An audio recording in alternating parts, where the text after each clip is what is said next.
New Hope TV, your encounter with God. Today I want to share something that has touched my life in these days. और आज पासवान जी कुछ ऐसा बांटना जा रहे हैं जो कि इनके जिंदगी को इन दिनों में बहुत ही छुआ है। And I'm sure it will help many of you, those who are watching, listening to me wherever you are. और हमें पूरा यकीन है कि जो लोग देख रहे हैं, जहां कहीं से भी आप देख रहे हैं, सुन रहे हैं, यह आपके लिए भी आशीष का कारण बनेगी, आपको छुएगा। I want you to turn your Bibles with me to the book of 1 Kings chapter 21 and verses 1 onwards. और चाहते हैं कि अपने बाइबल में निकाले इस समय पहले राजाओं की पुस्तक में उसके 21वें अध्याय में पहले वचन से। Now there was a man named Naboth who owned a vineyard beside the palace of King Ahab of Samaria. Naboth नामक एक इजरायली की एक दाख की बारी शोमरोन के राजा अहाब के राजमंदिर के पास इजराइल में थी। Here we see two individuals. यहाँ पर हम देखते दो व्यक्तियों को। We see a person called Naboth, एक व्यक्ति का नाम है Naboth, who is the owner of a vineyard, and we see the king of Samaria, that's King Ahab. और नाबोत जो कि दाख की बारी जिसका मालिक था, और दूसरा हम देखते हैं अहाब राजा को जो सीरिया का राजा था। Now let's go to verse 2 now. अब आइए पढ़ेंगे दूसरे वचन में। One day Ahab said to Naboth, "Since your vineyard is so close to my palace, I would like to buy it and use it as a vegetable garden." इन बातों के बाद Ahab ने नाबोत से कहा, तेरी दाख की बारी मेरे महल के पास है, तू उसे मुझे दे कि मैं उसमें साग पात की बारी लगाऊं। He said, "I will give you a better vineyard in exchange, or I will pay you for it." मैं उसके बदले तुझे उससे अच्छी एक वाटिका दूंगा या फिर मैं तुम्हें दाम चुकाऊंगा। But Naboth replied, "The Lord forbid that I should give this inheritance that was passed down by my ancestors." Naboth ने अहाब से कहा, यहोवा ना करे कि मैं अपने पुरखाओं का नीज भाग तुझे दूं। You see, according to the law, और देखिए व्यवस्था के मुताबिक a person was not supposed to sell his inheritance. और एक व्यक्ति को अपनी विरासत को बेचना नहीं होता था। This showed that Naboth was a God-fearing man. और इस बात से हमें दिखाई पड़ता है कि नाबोत जो व्यक्ति था परमेश्वर का भय मानता था। But how did Ahab take it? Just read verse 4 now. लेकिन देखिए अहाब ने इस बात को किस तरह से लिया। चौथे So वचन पढ़िए। Ahab went home angry and sullen because of Naboth's answer. और इसके बाद ऐसा होता है कि अहाब नाबोत के उत्तर को सुनकर उदास और अप्रसन्न होकर अपने घर गया। Now notice this man is a king. He's not some kid, okay, but he's behaving like a kid. और देखिए यह व्यक्ति जो था एक राजा था, कोई बच्चा नहीं था, लेकिन हम यहाँ पर देख सकते हैं कि बच्चे के जैसा वो बर्ताव कर रहा है। The king went to bed with his face to the wall and refused to eat. Sounds like a kid to me. और देखिए वचन में ऐसा लिखा है कि राजा अपने घर पर गया, अपने बिछौने पर लेट गया और मुंह फेर लिया और कुछ भोजन नहीं किया। बच्चे जैसा दिखाई दे रहा है। What's the matter? His wife Jezebel asked him, "What's made you so upset that you're not eating?" तब उसकी पत्नी इजेबेल ने उसके पास आकर पूछा, तेरा मन इतना क्यों उदास है कि तू कुछ खा नहीं रहा है। And verse 6 says, now this is Ahab answering his wife, "I asked Naboth to sell me his vineyard or trade it, but he refused." And this is what Ahab told his wife. और देखिए छठवें वचन में उसने कहा, देखिए वो अपनी पत्नी से कह रहा है यहाँ पर, उसने कहा कारण यह है कि मैंने इजरायली नाबोत से कहा कि रुपया लेकर मुझे अपनी दाख की बारी दे दे, नहीं, लेकिन उसने मना कर दिया। I want you to listen very carefully to today's message now. और हम चाहते हैं कि आज के संदेश को आप बड़ी सावधानी से सुनिए। Now Ahab was angry because he was not able to get what he wanted so badly. और अहाब को गुस्सा आ गया क्योंकि जिस चीज की वो भारी कामना कर रहा था वो उसे नहीं मिल पाई। He was a king of the land वो उस देश का राजा था and he did not get it. और उसे मिला नहीं। So he felt rejected. तो यकीनन उसने ठुकराहट को महसूस किया Now I होगा। want you to see something very powerful over और there. चाहते हैं कि आप कुछ सावधानी से देखें यहाँ पर। Though he was angry, हालांकि वो गुस्सा हुआ, he did not show his anger outwardly. लेकिन फिर भी उसने अपने गुस्से को बाहर नहीं दिखाया, He turned this anger inwards. लेकिन अपने गुस्से को उसने अपने अंदर ही रखा। Anger turned inwards becomes self-pity. एक ऐसा गुस्सा जो आपके अंदर ही अपने लिए होता है, यह है खुद पर दुख मनाना। Anger outward और गुस्सा बाहर आना is different. यह अलग है। Anger turned inward gives rise to self-pity. और देखिए जो गुस्सा आपके अंदर ही चला जाता है वो आपको एकदम अपने ऊपर मातम मनाने के लिए उकसाता है। I want you to see this now. और चाहते हैं कि आप इसे देखें। Notice it is called not just pity, it is called self-pity. और गौर करें यहाँ पर कि सिर्फ दुख मनाना नहीं लिखा है, लेकिन खुद पर दुख मनाना या खुद पर मातम मनाना। When one indulges in self-pity, जब कोई व्यक्ति अपने आप को खुद पर मातम मनाने के इस बात में लाता he है, or she is not feeling sorry for somebody else. तब वो चाहे मर्द हो चाहे औरत हो, उन्हें किसी और पर दया नहीं आती है। They are feeling sorry for themselves. वे हमेशा अपने ऊपर ही दया महसूस करेंगे। Self-pity is all about what happened to me. Poor me. Nobody loves me. Nobody cares for me. This is self-pity. और देखिए खुद पर मातम मनाने का मतलब ये है कि मेरे साथ क्या हुआ है, मैं बेचारा गरीब अभागा पड़ा हुआ हूँ, किसी को मेरी परवाह नहीं है, बस यही कहलाता है खुद पर मातम मनाना। It's all about self. और ये सिर्फ अपने ही बारे में है। Please listen now. अब सुनिए ध्यान से, Let's define self-pity. चलिए हम इसे परिभाषित करते हैं। इसका मतलब क्या है? Self-pity is a desire that others should feel my brokenness. और देखिए, खुद पर मातम मनाना ये एक प्रकार की ऐसी तमन्ना या लालसा है कि दूसरे लोग मुझ पर तरस खाएं, They should feel my pain. They should feel my wounds. उन्हें मेरा दर्द महसूस होना चाहिए, उन्हें मेरे घाव महसूस होने चाहिए। And that's not all. और सिर्फ इतना ही नहीं, They should admire me और उन्हें मेरी सराहना करनी चाहिए because of the way I was mistreated, and they should show me some sympathy. जिस बुरी तरीके से मेरे साथ बर्ताव हुआ है, और ये उनको दिखाई देना चाहिए, और फिर मुझ पर वो एकदम तसल्ली या दिलासा भी दिखाएं। ऐसा मुझ है। पे कोई तरस खाना मुझ पर कोई तरस खाए। You see, this is self-pity. और देखिए, यही कहलाता है खुद पर मातम If you मनाना। look at Ahab, he lay on his bed refusing to take food. और अगर आप गौर करेंगे अहाब पर, देखिए वो जाकर अपने बिस्तर पर लेट गया, लेकिन उसने खाना ठुकरा दिया। Do you think he was thinking about Nabal?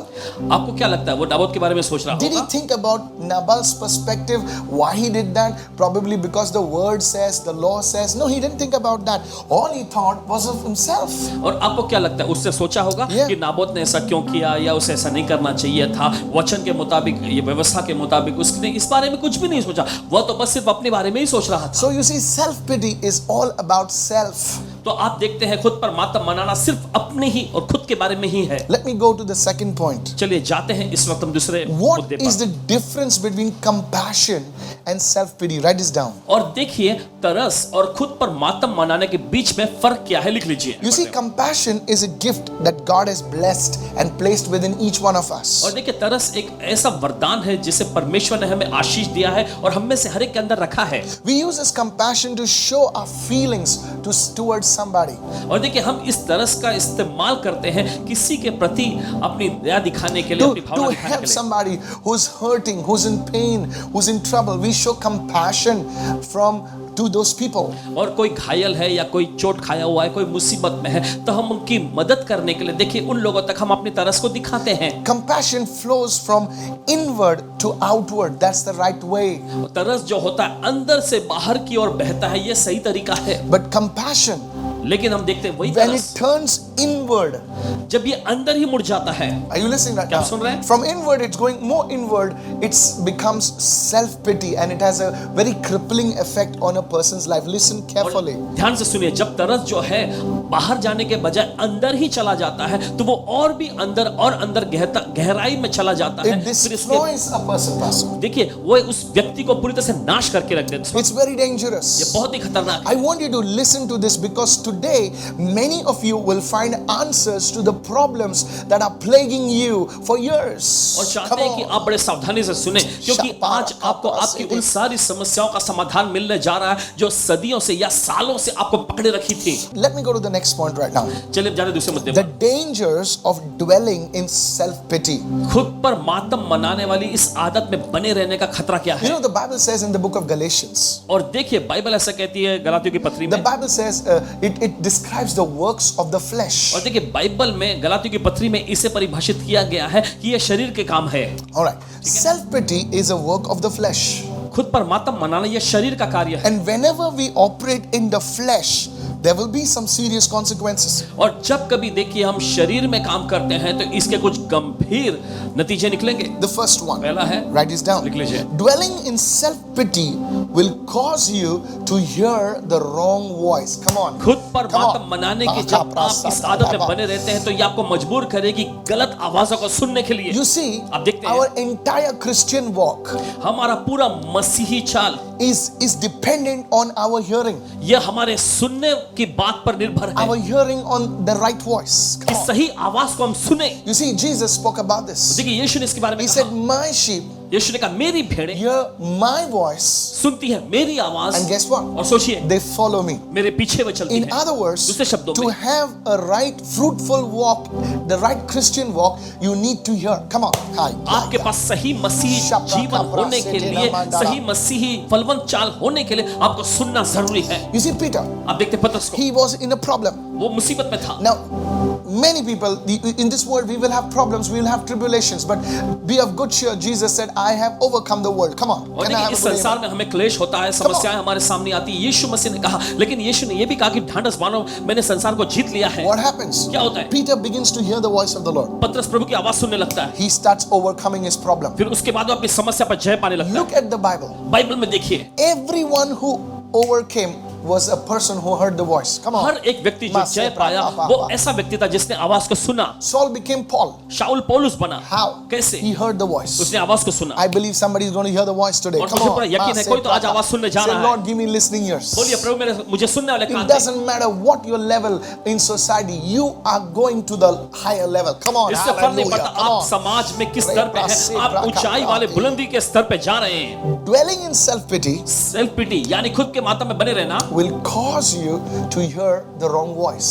देखिए यह आपको उकसाएगी कि आप गलत आवाज सुने। Pastor, what do you mean the wrong voice? Paswan ji आपके कहने का मतलब क्या गलत See, आवाज? your success, your reaching, your fulfilling your calling depends on you hearing the right voice. देखिए आप अपनी बुलाहट को पूरा करते, अपने कामयाबी को पूरा करते, ये आप पर निर्भर है कि आप सही आवाज को सुनेंगे। When Ahab was feeling sorry for himself, जब आप अपने लिए ही अपने ऊपर दुख बना रहा था, what was the first voice he heard? तो पहली आवाज उसने क्या सुना? It was not the voice of an angel ये किसी स्वर्गदूत की आवाज नहीं थी reassuring him.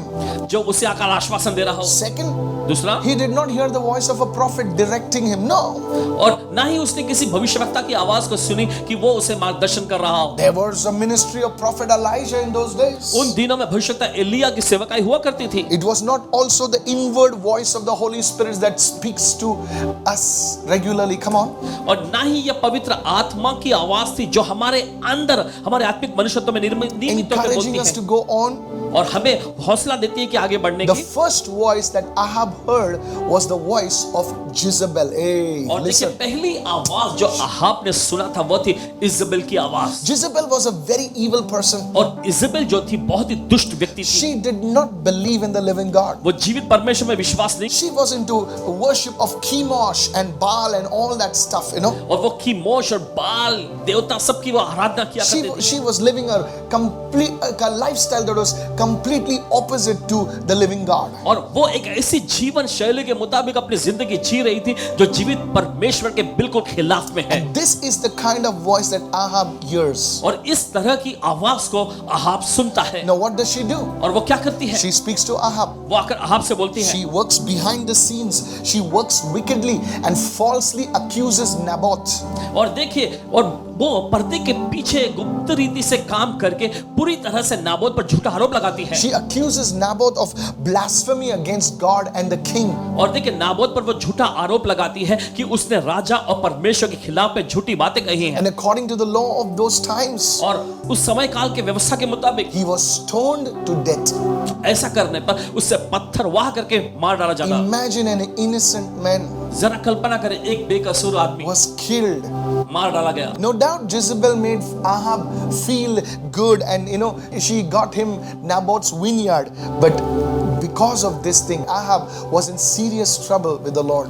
और कोई हैरानी की बात नहीं कि इजेबेल ने ऐसा काम करके अहाब के लिए तो आरामदायक और सुविधाजनक बातों को सामने पेश कर दिया और उसे नाबोत की दाख की बारी भी मिल गई, लेकिन ऐसा करने की वजह से अहाब परमेश्वर की नजर में बहुत गंभीर पाप का अपराधी बना। You see, when a person dwells in self-pity, देखिए जब कोई व्यक्ति खुद पर मातम मनाने की आदत में पड़ता है, he or she begins to hear voices in their minds. वे अपने मन में, चाहे वो औरत हो चाहे मर्द हो, वे अपने मन में ऐसी आवाजें सुनते हैं। Let's say you are a man मान लीजिए आप कोई मर्द है and you start begin to hear voices. और आप आवाज सुनने लगेंगे, Oh, your wife really does not appreciate you. ओ तुम्हारी पत्नी तुम्हारी तारीफ ही नहीं करती, Look सराहना at नहीं that person in the office, how she always appreciates you. करती। और ऑफिस में कि उस महिला को देखो, उस व्यक्ति को देखो जो कैसे हमेशा तुम्हारी सराहना करती रहती Let's say you are a woman. मान लीजिए आप कोई महिला, You begin when you are dwelling in self-pity. जब आप खुद के मातम मनाने वाली आदत में You will रहते हैं, hear such voices. आप ऐसी आवाजों को सुनेंगे। See, in spite of doing so much, और देखिए इतना सब करने के your बावजूद husband never really appreciates you or respects you. तुम्हारा पति कभी तुम्हारी तारीफ या सराहना नहीं करता, तुम्हारे आदर नहीं करता। But look at that man. लेकिन उस आदमी को देखो, He is so much so good. He's so kind and caring. और वो कितना अच्छा है तुम्हारे प्रति, तुम्हारी कितनी परवाह करता है वो। These are the kind of voices that people begin to hear when they are dwelling in self-pity. इस तरह की वे आवाजें हैं जब लोग सुनने लग जाते हैं, जब वे खुद के ऊपर मातम मनाने लगते हैं। No, not only young people, when they are dwelling in self-pity, they begin to hear these voices. No one loves you. और सिर्फ नौजवान लोग ही नहीं, लेकिन हर कोई जब इस प्रकार के खुद के पर मातम मनाने की आदत में फंसते हैं तो वह ऐसी आवाजें सुनते हैं, कोई तुमसे प्यार नहीं करता, No one cares for you. किसी को तुम्हारी परवाह नहीं है। Now listen. अब सुनिए, These are the lies of the devil. देखिए ये सारी बातें शैतान की झूठ हैं, But many people buy into those लेकिन lies. बहुत सारे लोग इस झूठ को अपना लेते हैं। You see, when you are in self-pity, आप देखते हैं जब आप खुद के पर मातम मनाने की आदत में होते you हैं, hear the wrong आप voice. गलत आवाजों को You hear सुनेंगे, the wrong आप voice. गलत आवाजों को सुनेंगे। I'm serious. मैं गंभीरता से कह रहा Now हूं। there is another voice और दूसरी एक आवाज है, that speaks to the people when they are in problems. जब लोग समस्याओं में होते हैं तब लोगों से बात करती है। This voice tells them ये आवाज उनसे बोलती है, the problem that you are going through, जिस समस्या और परेशानियों में से तुम जा रहे हो, no one is going through such kind of a problem. और इस प्रकार की समस्या में से कोई भी नहीं गुजर रहा, You are the only one. तुम ही अकेले व्यक्ति हो। This problem nobody has. ये समस्या किसी के पास भी नहीं, And you begin to believe that. और आप उस पे यकीन मानने And you लगते हैं, say, my goodness, और आप कहते हैं अरे बाप, my problem, मेरी समस्या, nobody has such kind of problem. ऐसी समस्या तो किसको भी नहीं है। In this entire India, maybe nobody has a problem like mine. इस पूरे भारत देश पे मुझे नहीं लगता किसी के पास मेरे जैसी समस्या होगी। And you begin to get into self-pity. और फिर आप खुद पर मातम मनाने The लगते हैं। moment you get into लेकिन self-pity, जिस पल आप खुद पर मातम मनाने लगाते हैं, you cannot hear the voice. आप आवाज नहीं सुन पाएंगे You परमेश्वर। begin to hear all these voices. आप ये सारी नकारात्मक आवाजों को You सुनेंगे। know what the truth is? आप जानते हैं सच्चाई क्या है? 1 Corinthians 10:13 says that these temptations, the trials in your life, they are no different from what others are experiencing and have had experienced. Are you listening? आप सुन रहे हैं इस समय, ये परीक्षाएं, ये सब प्रकार की समस्या जिनमें से तुम अपने जीवन में जा रहे हो, दूसरे लोगों ने इसका अनुभव कर सकते हैं Yes. और किए भी हैं। People are going through it. लोग इसमें से जा रहे हैं, People are going through worse issues. लोग तो इससे भी बदतर मामलों में से जा But रहे हैं। because a person entertains self-pity, लेकिन क्योंकि एक व्यक्ति खुद पर मातम बनाने वाली बात का मनोरंजन करता है, मजे लेता है, they cannot hear the voice of God and they begin to hear all other voices. तब वे परमेश्वर की आवाज तो नहीं सुन सकते, लेकिन दूसरी सभी आवाजों को वो सुनेंगे। Be careful. सावधान रहिएगा। You see, the enemy is so deceptive, he disguises. आप देखते हैं कि शत्रु जो है एकदम भरमाता है, वो तुच्छ ले लेता है। He disguises God's voice.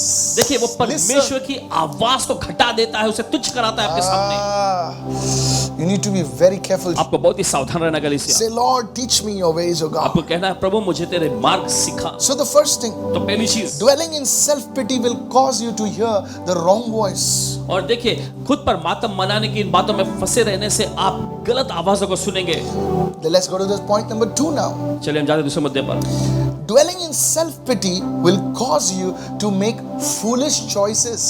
खुद पर मातम मनाने की इस आदत में बने रहने से क्या होगा कि आप बेवकूफी भरे फैसले करेंगे। Since indulging in self-pity is not a spiritual act, और क्योंकि खुद पर मातम मनाते रहना ये कोई आत्मिक कार्य नहीं है, it's a work of the flesh, I told you before. जैसे पहले आपसे हमने कहा कि ये तो शरीर के काम है, But it involves a lot of emotions. लेकिन इसमें बहुत सारी जज्बात और भावनाएं शामिल And होती it हैं। puts us in a state of extreme vulnerability. और देखिए यह हमें एकदम अत्यधिक नाजुक दौर में या स्तर में ले आती है, And when our emotions inside are churned, और फिर हमारे अंदर बने रहते हैं, we begin to make irrational choices. We begin to make immature choices.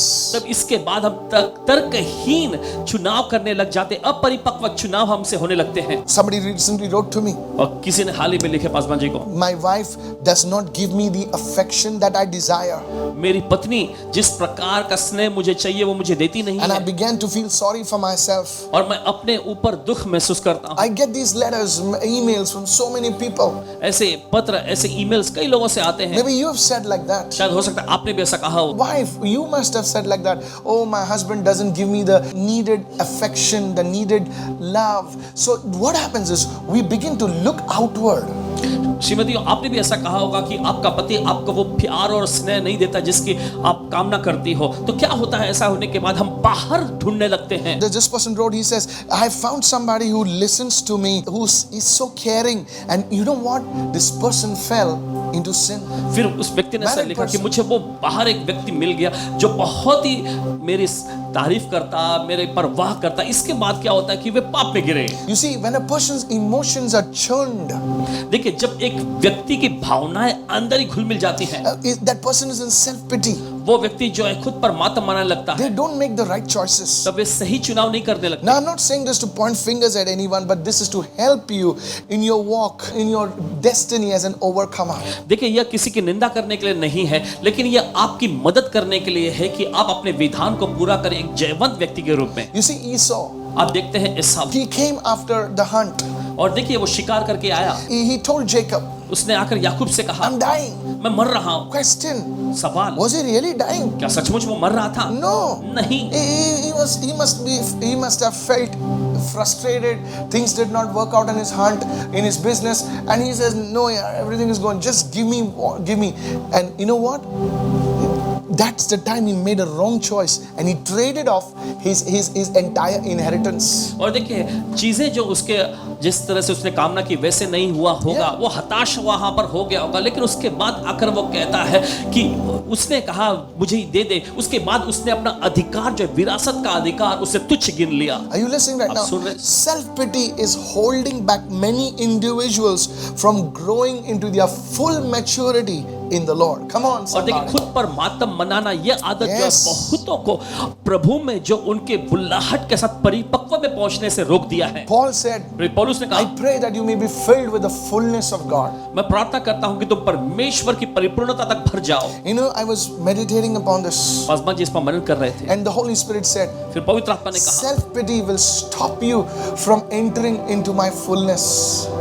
खुद पर मातम मनाना जो है ये तुम्हें रोक कर रख देगी कि तुम मेरी परिपूर्णता में कदम न रख सको। And that's the time you make wrong decisions. और इसी समय पर आपसे गलत चुनाव हो जाते People हैं, will let you down. लोग आपको नीचे डालेंगे, And then you say, oh, I am doing such a good work and these people don't understand me. You see, now what are you doing? It's the truth, but you are in self-pity. Come आप on. कहेंगे ओ मैं इतना सब कुछ कर रहा हूं लेकिन ये लोग मेरी समझते ही नहीं। आप क्या कर रहे हैं? आप खुद पर मातम मना रहे हैं। That's not what God wants you to do. देखिए, परमेश्वर नहीं चाहता कि आप ये करें। This stops you from entering into the maturity, into the fullness of the Holy Spirit. Come on, somebody. ये आपको रोकती है कि आप परिपक्वता में कदम न रख सके, पवित्र आत्मा की परिपूर्णता में ना आ सके। The devil disguises it. You are going through so much and you this thing and that thing. This is so dangerous. देखिए, शैतान आपको किसी न किसी तरह से पूरा यकीन दिला देता Yes. है कि आप ही सबसे बड़ी समस्या में से जा रहे हैं, कोई समझता नहीं है, और ये बहुत ही खतरनाक है। Listen carefully now. ध्यान से सुनिए। Go with me to the third point right now. चले जाएंगे तीसरे मुद्दे पर। You see, dwelling in self-pity will make you a breeding ground. देखिए, खुद पर मातम मनाना यह आपको एक प्रजनन जमीन जैसा बनाएगा। Now, most of us know it. और हमें ज्यादातर When water is stagnant, जब पानी ठहरा रहता है, it's a breeding ground for mosquitoes and other things, you know. तो देखिए वो प्रजनन Flies जमीन and बन all जाती है कि उसमें कीटाणु और मच्छर सब, It never produces life. ये जीवन उत्पन्न नहीं करती। You see, so dwelling in self-pity will make you stagnant. It will make you a breeding ground for the wrong things. तो देखिए, जब आप खुद पर मातम मनाते रहते हैं तो यह आपको ठहरा कर रख देगा, आपको गलत चीजों के लिए प्रजनन जमीन बना देगा। Now, why do I say that self-pity will make you stagnant? Please listen और now. क्यों आपसे ये कह रहे हैं कि खुद पर मातम मनाना यह आपको ठहरा कर रख देगी? Self-pity will always dwell in the past. खुद पर मातम मनाना हमेशा जो अतीत में निवास करना It है, never talks about the future. ये कभी भविष्य के बारे में नहीं बोलती। It stops you from being who God has called you to be. और देखिए, यह आपको रोक देती है वो होने से जिसे होने के लिए आपको परमेश्वर ने बुलाया है। Oh, this happened, and you know, I told them, but you know what? I was right. You see, this happened, and मैंने why उनसे कहा था। don't you understand what I'm trying to say? आपको समझ में आ रहा है जो मैं कह It रहा will था? breed in you hatred, bitterness, unforgiveness, and the list can go on. और देखिए, ये आपके अंदर नफरत को, कड़वाहट Yeah. को, अक्षमा को भर देगा, और ये सूची जो है लंबी चलती जाएगी। Anger. गुस्सा, What is anger? गुस्सा क्या है? It's like, you know, telling somebody this they didn't do it what I said, and you're angry. It's self-pity actually. और गुस्सा मतलब आप कहते हैं कि ओ मैंने उसको बताया था, उनसे कहा था मैंने ऐसा करने के लिए, लेकिन उन्होंने किया नहीं, और आप गुस्सा हो जाते हैं। दरअसल ये खुद पर मातम मनाना है, You see, it will create in you a victim mentality, और ये आपके अंदर एक शिकार की मानसिकता उत्पन्न करेगी, and you start begin to say like और this. फिर आप ऐसा कहने लगेंगे। You don't say it sometimes, और कभी-कभी आप बोलते तो नहीं है, but inwardly it's like this. लेकिन अंदर ही अंदर ऐसा चलता I have a right to be bitter. है। और मेरे पास कड़वाहट से भरने का, I have a right to be angry. गुस्सा होने का मेरे पास अधिकार है। Because you see what he did to me, you see what she did to me, and what they did to me. और तुम देख सकते हो उन्होंने मेरे साथ क्या किया, उसने मेरे साथ क्या किया, उसने मेरे साथ क्या की। A victim mentality. एक शिकार की Can मानसिकता। I tell you, you're not a victim. आपसे कहना चाहते हैं इस वक्त आप एक शिकार नहीं है, You are a victor in Christ. Come on, आप मसीह में hallelujah. विजयी व्यक्ति हैं। Somebody shout कोई hallelujah. चिल्ला hallelujah. Some of us sometimes we say, why should it always happen to me? और देख हम में से कुछ लोग कभी-कभी ऐसा कहते हैं, क्यों ये हमेशा मेरे साथ ही होता है। And what we do is we replay that offense, we replay that hurt. और क्या होता है कि देखिए वो ठेस, वो घाव, वो चोट को ही हम वापस दोहराते रहते हैं। You know, in the old, you had a small cassette player. और Nowadays, देखिए पुराने जमाने में हमारे पास एक कैसेट प्लेयर हुआ करता था and you hit the rewind button, और आप उस रिवाइंड बटन को दबाते हैं and it would go again play. और फिर से वो चलता था। I don't know if you know what I'm talking about. समझ में नहीं आ रहा कि आपको पता है या नहीं So as we rehearse it, क्या। तो जैसे हम वापस चलाते हैं, the devil comes शैतान आता है and adds more suggestions. और आकर कुछ अपने और सुझाव उसमें जोड़ And देता now the problem seems worse than it was before. है। तो अब समस्या पहले से कहीं ज्यादा बदतर हो गई Now है। please listen to me. अब ध्यान से I'm सुनिए not trying to ridicule anybody or minimize your pain or your suffering. No, I'm not doing that. और देखिए किसी को दर्द या भावनाओं को घटाने के लिए ऐसा नहीं कह रहे हैं, किसी को निंदा करने के I लिए नहीं कह रहे speak the truth in love. हैं और सच्चाई को बता रहे हैं वो भी प्यार के I साथ। want to tell you that if you continue to dwell in self-pity, it's like a trap that will take you further down and down and down. और आपसे ये कहना चाहते हैं अगर आप लगातार खुद पर ही मातम मनाने की आदत में फंसे रहेंगे तो Yes. एक प्रकार का फंदा होगा जो आपको लेके जाएगा नीचे और नीचे और नीचे। See, self-pity is addictive. It's addictive. आप देख सकते हैं कि खुद पर मातम मनाना ये एक प्रकार का व्यसन जैसा है। Yes, addictive. Because नशा because जैसा। what happens is people come and start sympathizing you. क्योंकि क्या होता है लोग आकर आप पर तरस दिखाएंगे या दिलासा तसल्ली देंगे It's very addictive, और ये बहुत ही अच्छा लगने जैसा and लगा it becomes a habit. और फिर इसके बाद ये एक आदत बनती है। Watch this. सुनिए। And when it becomes a habit, और जब ये आदत का रूप लेती है it becomes part of you. ये आपका हिस्सा बन जाती है। Please listen what I have to अब say. ध्यान से सुनिए जो कह रहे It हैं becomes ingrained in your DNA, और ये आपके अंश में जो होता है डीएनए में समा and जाएगा। you pass it to the next generation. उसके बाद आप इसे अगली पीढ़ी में भी भेजेंगे Now, because you carried that self-pity, और क्योंकि आप उस खुद पर मातम मनाने वाली भावना को लेकर you चले cannot relate to the people even whom God has connected you with. तो उसके बाद क्या होगा आप लोगों से जुड़ नहीं पाएंगे, यहां तक कि उन लोगों से भी नहीं जुड़ पाएंगे जिनको परमेश्वर ने आपके लिए रखा है। हम You सब will कहते हैं disconnect from the very people God has called you to be with. आप उन्हीं लोगों से कभी-कभी अपने आप को अलग कर लेंगे जिनको दरअसल परमेश्वर ने आप ही के लिए रखा है। You see, Esau and Jacob were brothers. आप देखते हैं एसाव और याकूब ये दोनों भाई थे, But Esau dwelt intentionally in self-pity. लेकिन हम देखते हैं कि एसाव जो है खुद पर मातम मनाने वाली बातों में बना रहा And it was ingrained inside of him. और ये उसके अंदर समा गया। And you know what? और आप जानते क्या हुआ? He rejected his own brother Jacob. अपने सगे भाई याकूब को उसने ठुकराया। Many prophets prophesied. कई भविष्यवक्ताओं ने भविष्यवाणी की Esau built a kingdom called Edom. और एसाव ने एक राज्य बनाया एदोम नाम का। Today, लेकिन आज This Edom no longer exists. ये एदोम नामक नगर कोई बना हुआ नहीं है Now it's Jordan, but there is no Edom as such. और आज जॉर्डन तो है लेकिन एदोम जैसा कोई जगह नहीं है There's no language of it. और उसकी कोई भाषा नहीं बची है। How did it all begin? कैसे ये सब कुछ शुरू It हुआ? began when one man Esau began to feel sorry for himself and he wallowed in self-pity. Oh, my brother did this to me. Oh, he stole this, he stole this and that. He never looked to God. Come और on. ये शुरू हुआ एक व्यक्ति एसाव के वजह से जो हमेशा अपने ऊपर खुद पर मातम मनाता रहा। ओ मेरे भाई ने ऐसा किया वैसा किया ऐसा किया वैसा किया, ऐसे ही मनाता रहा लेकिन कभी परमेश्वर से जुड़ा नहीं। Joseph's brothers put him so much of trouble, but he never wallowed in self-pity. Come on, somebody is receiving now. और हम देखते हैं यूसुफ जिसके ऊपर उसके भाइयों ने इतना सब कुछ किया लेकिन कभी भी वो खुद पर मातम मनाने की भावना में नहीं आया। Job was never in self-pity. अय्यूब भी कभी खुद पर मातम मनाने नहीं Come बैठा। on, you need to receive this. आपको ग्रहण करना है। Mary was never in self-pity. Maryam कभी भी खुद पर मातम मनाने वाली बात में नहीं आई। Oh Lord, hey Prabhu, I have carrying your son. Look what the people are saying. No. आपके पुत्र को लिए हुआ हूँ अपने घर में और देखो लोग मुझसे मेरे बारे में क्या-क्या बोल रहे हैं। कभी उसने ऐसा नहीं कहा। Hallelujah. Hallelujah. You never see Paul wallowing in self-pity. Come और on. आप कभी नहीं पाएंगे कि पौलुस जो है खुद पर मातम मनाता रहा हो। He says, I am more than a conqueror. उसने कहा मैं जर्मन से बढ़कर हूँ। You see, when you wallow in self-pity, it becomes part of you. You're always complaining, grumbling, and guess what? who you are, you will reproduce. और देखिए जब आप खुद पर मातम मनाते रहेंगे तो क्या होगा कि आप कुड़कुड़ाते रहेंगे, आप शिकायत करते रहेंगे, और सोचिए क्या होता है, जो आप हैं वही आप उत्पन्न करेंगे, पैदा Some करेंगे। people have lived so long in self-pity that it becomes part of their identity, it becomes part of them. और देखिए कुछ लोग खुद के मातम बनाने वाली इस आदत में इतने लंबे समय से रहे हैं कि ये उनकी पहचान का एक हिस्सा बन गया।